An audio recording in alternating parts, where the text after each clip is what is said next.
ازيكم يا بنات عاملين ايه؟ تعالى اقول لكم بقى على اول اكله خلت ولادي صمموا ان انا افتح قناه. ودي فعلا كانت الاكله اللي انا نزلتها اول حاجه خالص في قناتي. هسيب لكم اللينك بتاعها في صندوق الوصف. بس بجد يا بنات دي من الاكلات اللي مش هتفكري تاكليها تاني من بره. تعالى اقول لكم بقى عملنا العظمه دي ازاي. بصوا يا بنات، دي كانت فرخه بس كانت 2 كيلو و300. المفروض ان الكنتاكي هتعمليها اقصى حاجة كيلو 300، وبنقطعها على 9 قطع. انا عاملاها في الفيديو الاولاني اللي هسيب لكم اللينك بتاعها في صندوق الوصف. لكن دي طبعا كبيرة والولاد صمموا ان هم ياكلوا الكنتاكي، فانا جبتها وقطعتها اكتر من 9 قطع، يعني قطعتها حوالي 14 قطعة. اول حاجة بنشيل الحاجات اللي هي ملهاش لازمة في الورك، وبنفصله كده، وبنفصل الدبوسة من عند المفصل بالشكل ده. وهي علشان كبيرة شوية هنحاول ان احنا ايه نغرزها شوية عشان خاطر التتبيلة تخش جواها. بصوا هنا هفصل العظمة، المفصل عن الورك بالشكل ده. وبرضو غرزتها شوية علشان ايه، طبعا دي كبيرة شوية. والتاني هعمله نفس الحكاية.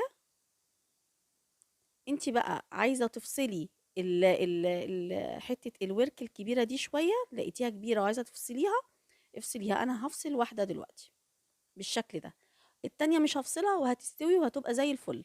هقول لكم ليه دلوقتي، السر فين بقى.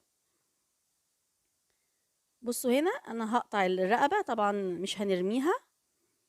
هخليها طبعا يتعمل بيها شوربة، يتعمل بيها اي حاجة جنب حوايك تاني للفراخ. ونبتدي بقى نفصل الصدر عن بعضه بالشكل ده.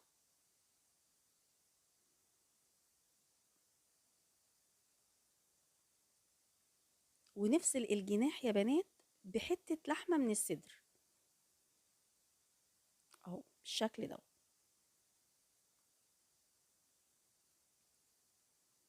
هنا طبعا الصدر كبير فهنقطعه على كذا قطعة عشان يستوي معانا حلو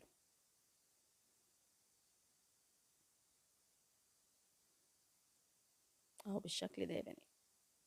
قطعت الصدر يعتبر على 5 قطع.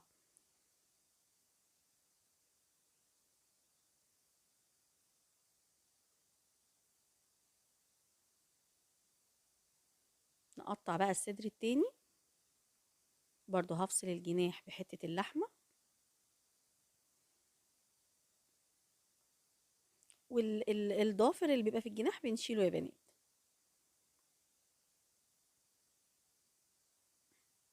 بس كده، اي حاجة زيادة ملهاش لازمة بنشيلها.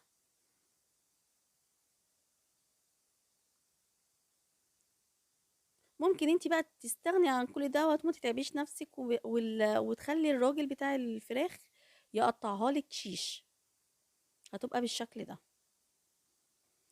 بصوا بقى، عشان هي فرخة كبيرة لازم يتعمل لها محلول، لكن لو فرخة صغيرة ما بنعملهاش المحلول ده. بنجيب المية، طبعا انا غاسلة الفرخة كويس جدا بالملح والدقيق.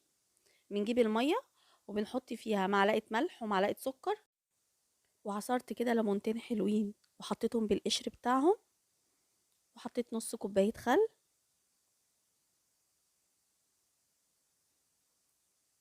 وحطيت بقى كام ورقة لوري على كام فص حبهان وفلفل اسود حصى بس، وقلبتهم. وانزل بقى بالفراخ بتاعتي. المحلول ده يا بنات بقى هيخلي اللحمة بتاعتها دايبة، وهيشيل اي حاجة في الفراخ مش كويسة. إيه ده، انا سبته يعني تسيبيه اقل حاجة ساعة.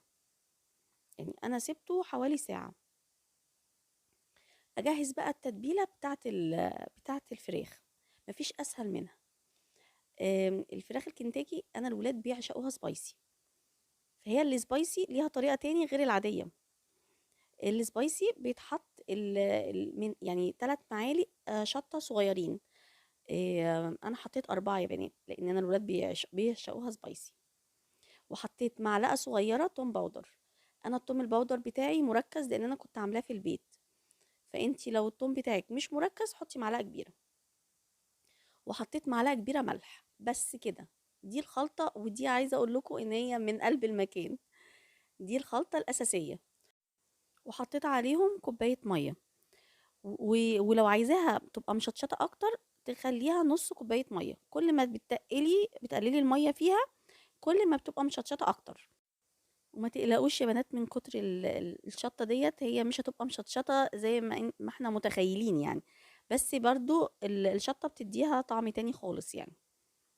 مهم قوي يا بنات ان تكون الشطة نوعها حلو جدا وحامية، علشان خاطر لو مش حامية ونوعها مش حلو مش هتديكي النتيجة دي خالص. دي مهمة يا بنات. بس هنا بص بقى، حطيت الفراخ، وكنت مقطعة كده صدر فرخة كده ستريبس، حطيتهم في كيس حراري او اي كيس عندك، وتفضي الخلطة طبعا فيها، وتشيلي بقى منها الهواء، وتبتدي تقلبيها في قلب الكيس بالشكل ده، وسيبيها بقى في التلاجة مش اقل من 5 6 ساعات يا بنات، لو من قبلها بيوم هيبقى احلى بكتير. هنا بقى عايزه اعمل بقى سلطه الكولسلو. انا خدت ربع الكرنبايه، دي كرنبايه السلطه يا بنات. بصوا شلت بقى الورق الاخضر دوت، انا عايزه الورق الفاتح شويه اللي جوه.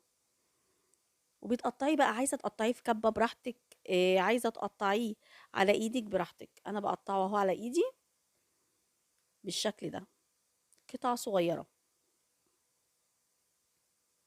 اهو بالشكل ده يا بنات. عايزه تعمليه بالمخرطه برضو هيبقى سهل معاكي جدا.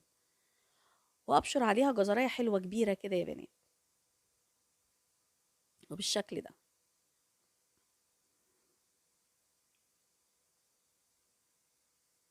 بصوا بقى الصوص بتاعها دوت مهم جدا.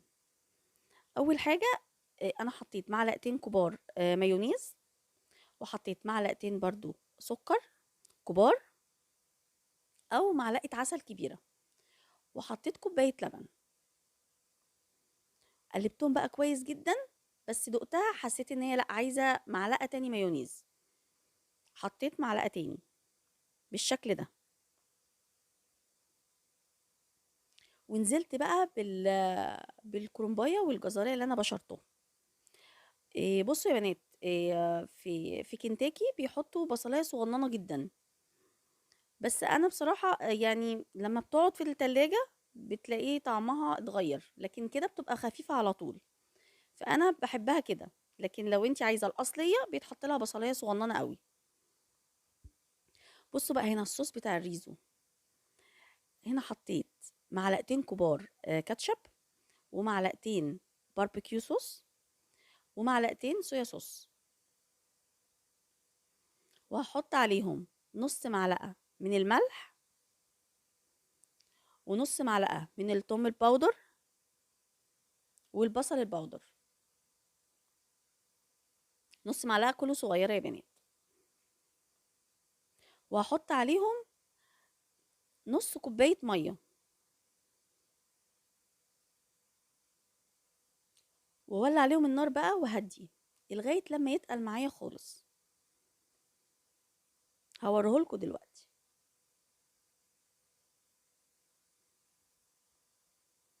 بس اهم حاجة تفضلي تقلبي علشان خاطر تفكيه من بعضه. اهو شايفين شكله عامل ازاي.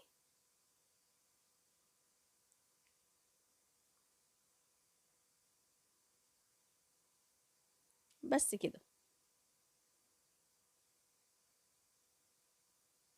هشيله بقى، وتعالوا نعمل الريزو.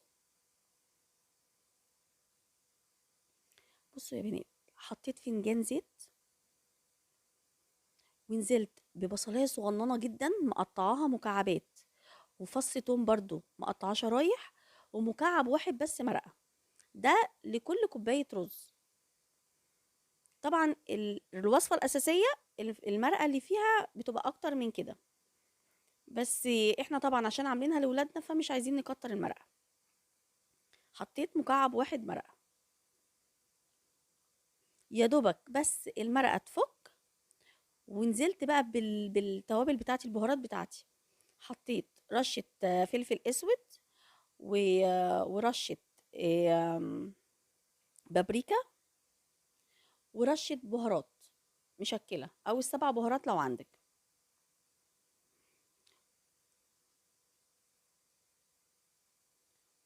ونزلت عليهم بمعلقه كبيره من الكاتشب، ومعلقه كبيره من الباربيكيو، ومعلقه كبيره من الصويا صوص.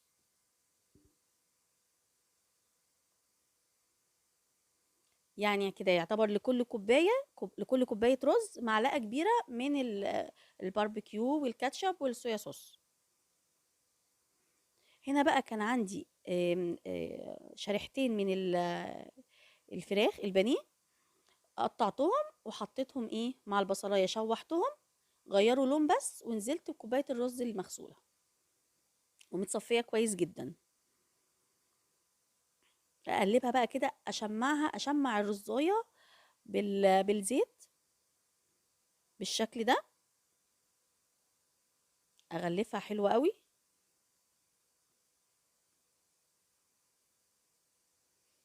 ونزلت بكوبايه وربع ميه بس كده، ظبطت بقى ملحها. خلاص على كده تتشرب، واهدي النار خالص لغايه ما يستوي. هنا بقى جبت الحله بتاعتي واللي هقلي فيها، او الطاسه الوok اي حاجه، وحطيت زيت بس يكون غزير. ما تقلقوش يا بنات، يعني في الاخر يتصفى ويتعمل تقلي بيه بانيه تاني عادي، يعني مش هندلق الزيت ده كله، ما تقلقوش. وهنا جبت كوبايتين دقيق، عليهم نص كوبايه نشا، ومعلقه صغيره بيكنج باودر. خلي بالكم يا بنات ما تكتروش البيكنج باودر عشان ما يخليش القشره بتاعته تفك. ونزلت على قد بس النزله الاولى، يعني ما تعمليش وتركني، يعني اللي انا هنزله بس هو اللي انا اعمله. بص، اغلفه كويس جدا بالدقيق واقلبه، يعني قلبيه 10 مرات على قد ما تقدري. وبعد كده جبت بوله فيها ميه ساقعه بالشكل ده، ونزلت بقى، بصوا، انزل بيها في الميه وارجع تاني للدقيق. هي مره واحده بس يا بنات، ما تعملوش غلاف كتير عشان القشره ما تفكش منكم. اهو بالشكل ده، وارجع اقلبهم تاني، يعني احسبي 10 مرات تاني بالشكل ده. ما تدوسيش عليهم، يعني بس من بعيد كأنك بتقلبي حاجة، علشان خاطر تعمل القشرة بتاعتها. بصوا يا بنات، هننزل بيها كلها مرة واحدة، هتقعد حوالي 15 دقيقة. أول حاجة هتبقى على نار عالية عشان تعمل القشرة ديت، وبعدين بنهدي عليها النار شوية، مش بنهدي خالص، يعني بتبقى فوق المتوسطة بحاجات بسيطة، وبنطلعها في مصفى زي ما انتوا شايفين كده. 15 دقيقة بس يا بنات. شايفين الشكل عامل ازاي؟ وهكرر نفس الحكاية. اهو شايفين بقى هنا يا بنات، قطعت قطع الستريبس اللي انا كنت عاملاها على الرز، وحطيت الصوص عليها، ما اقولكوش خطيرة. وادي سلطة الكول سلو، شايفين يا بنات؟ يا لهوي. وقطع الفراخ اللي كانت جوه الرز يعني رهيبة بجد، دي من الحاجات اللي لو عملتوها هتشرفكوا قدام اي حد. شايفين الجمال؟ بصوا بقى، هوريكم دلوقتي بقى الفراخ والعظم بتاع الفرخة ما فيهوش اي حاجة. شايفين الدبوسة دي اللي كله بيقلق منها؟ شايفين الجمال؟ بصوا يا بنات، مش انا اللي دقتها، ده ابني. بس قال لي تحفة. بص، انا بوريكم العظم بيبقى عامل ازاي من جوه، وبألف هنا.